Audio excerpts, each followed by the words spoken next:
आज दूसरा जो सबसे ज्वलंत मुद्दा है, ये हमारे सबके अस्तित्व और आने वाली पीढ़ी की सुरक्षा, उनके स्वास्थ्य और उनकी अस्मिता से जुड़ा हुआ है। अरावली पर्वत श्रृंखला का इतिहास सबसे प्राचीन पर्वत श्रृंखला है और ये पर्वत श्रृंखला गुजरात से लगा के राजस्थान, हरियाणा और दिल्ली तक फैली हुई है। लगभग 700 किलोमीटर के आसपास ये पर्वत श्रृंखला है। इस अरावली पर्वत श्रृंखला में सरकारी रिकॉर्ड के हिसाब से 13,000 के आसपास पहाड़ियां हैं, छोटी मोटी, और 13,000 पहाड़ियां हमारी अस्मिता, हमारा इतिहास, हमारे स्वाभिमान से जुड़ी हुई। और इन पहाड़ियों को खत्म करने के लिए सुप्रीम कोर्ट में केंद्र सरकार स्वयं गई, क्योंकि 2013 में हाईकोर्ट का स्टे आया हुआ था कि अरावली पर्वत श्रृंखला पे खनन नहीं किया जाए। उसके अगेंस्ट में सुप्रीम कोर्ट में भारत सरकार स्वयं गई और भारत सरकार ने अरावली पर्वत श्रृंखला की एक परिभाषा बताई और वर्तमान आवश्यकता खनन इसको लेके कहे कि मॉडिफाई करके अरावली को खत्म करने के उद्देश्य से, उद्योगपतियों को पनपाने के उद्देश्य से अरावली की परिभाषा बताई।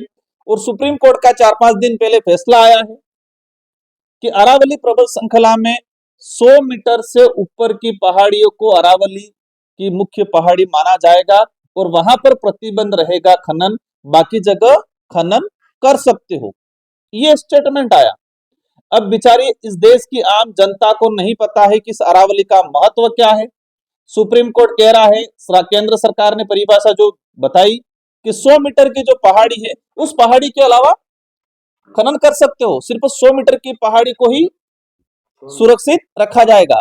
अब ये जानना जरूरी है, विशेषकर इस क्षेत्र की जनता को, कि अरावली के अंदर 13,000 के आसपास पहाड़ियां हैं और 100 मीटर की पहाड़ी मात्र 1,000 के आसपास है। मतलब 90% पहाड़ियां 100 मीटर से नीचे की पहाड़ी है। और इसका मतलब यह हुआ कि 90% अरावली को खत्म करने की केंद्र सरकार, मोदी सरकार कानून ला रही है। मेरा मीडिया के माध्यम से अनुरोध है, ये मेवाड़ की धरती गौरवशाली धरती रही है, यहाँ का इतिहास गौरवशाली रहा है और उसके नाम से यहाँ महाराणा सांगा से लगा के महाराणा प्रताप तक कई महान राजा हुए हैं, कई युद्ध लड़े हैं, कई युद्ध जीते हैं और इसीलिए देश का सबसे गौरवशाली इतिहास महाराणा प्रताप का इतिहास को माना जाता है। अब मेरा आपसे अनुरोध है कि ये युद्ध जीतने का मूल मंत्र था अरावली पर्वत श्रृंखला। अगर अरावली पर्वत श्रृंखला नहीं होती तो गुरिल्ला युद्ध नहीं होता, और गुरिल्ला युद्ध पद्धति नहीं अपनाई होती तो शायद हम मुगलों से, हम लोधी वंश से नहीं जीत पाते। हमें यह जानना जरूरी है। और विशेषकर मेरा, जितने महाराणा प्रताप जो आज शिरोमणि हैं, पूरे विश्व में इनको प्रख्यात माना जाता है, उनके नाम से जो संगठन बने हैं, करणी सेना हो या कोई भी संगठन है, इन संगठन के पदाधिकारियों से मेरा अनुरोध है और आप लोगों पे खुला तंज भी है, क्या आप महाराणा प्रताप की जो अस्मिता, हल्दी घाटी युद्ध भी अरावली पर्वत श्रृंखला में लड़ा था। महाराणा सांगा की बात करें, महाराणा सांगा ने गगनौर का युद्ध, बयाना का युद्ध, खमनौर का युद्ध, जितने युद्ध लड़े, ईडर का युद्ध, हम गुजरात के सुल्तान से लड़े, अरावली पर्वत श्रृंखला की पहाड़ियों के बीच में से लड़े और उनको भगाया। हम लोधी वंश से लड़े तो अरावली पर्वत श्रृंखला की पहाड़ी, इसी अरावली पर्वत श्रृंखला से हम भरतपुर तक गए और बयाना का युद्ध जीते, हल्दी घाटी का युद्ध, जितने युद्ध जीते हैं। और आप महाराणा प्रताप या राणा सांगा या करणी सेना के नाम से, जो महाराणा प्रताप जी के नाम से अगर राजनीतिक रोटियां सेकना चाहते हो तो आप इस लड़ाई में साथ नहीं आओगे।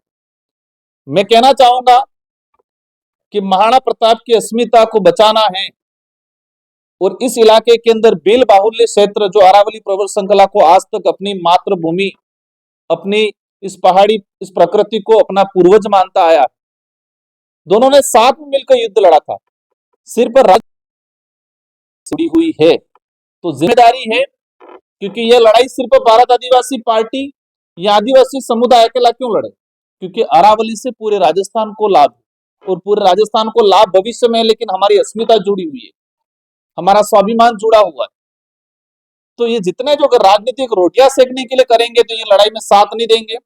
मैं चाहूंगा कि जितने जो संगठन बने, क्षत्रिय संगठन हो, करणी सेना हो या महाराणा प्रताप के नाम से जितने संगठन हो, आपको इस लड़ाई में सबसे आगे खड़े रहना चाहिए। या फिर आप तय कर लो कि मान सिंह और शक्ति सिंह की तरह जो अकबर के साथ चले गए थे महाराणा प्रताप के खिलाफ, महाराणा प्रताप के खिलाफ जो अकबर के साथ चले गए थे शक्ति सिंह जगमाल और मान सिंह जो सेनापति बन के आया था, आप उनकी तरफ भाजपा सरकार के साथ बनना चाह रहे हो, क्योंकि आज वही इतिहास दोहरा रहा है। एक तरफ अरावली पर्वत श्रृंखला की अस्मिता का सवाल है, दूसरी तरफ अकबर की नीतियों पे या मुगलों की नीतियों पे या फिर कहे कि हिटलर की नीतियों पे चलने वाली भाजपा सरकार जो अरावली को खत्म कर रही है। आप तय कर लो किसके साथ खड़ा रहना है, मान सिंह, शक्ति सिंह और जगमाल की तरफ अकबर के साथ खड़े रहे थे, ऐसे आपको भाजपा सरकार के साथ खड़ा रहना है, या भाजपा सरकार का ये जो फैसला आया है उसके विरोध में भारत आदिवासी पार्टी के साथ खड़ा रहना है, ये आपको तय करने की जरूरत है। हमारी विचारधारा शुरुआत से रही है, महाराणा प्रताप के साथ भी बिलों ने साथ दिया था, आज उसी का खून है। हम इस पे हमारा जो आंदोलन अभी छेड़ने का हमारा जो रणनीति है, क्योंकि ये हमारे अस्मिता कहे कि हमारी भावना है, उसको हम धार्मिक भावना भी कहे, आस्था भी कहे, क्योंकि पर्वतों को ही पूर्वज माना है। हम भक्ति के माध्यम से उस आंदोलन को छेड़ेंगे।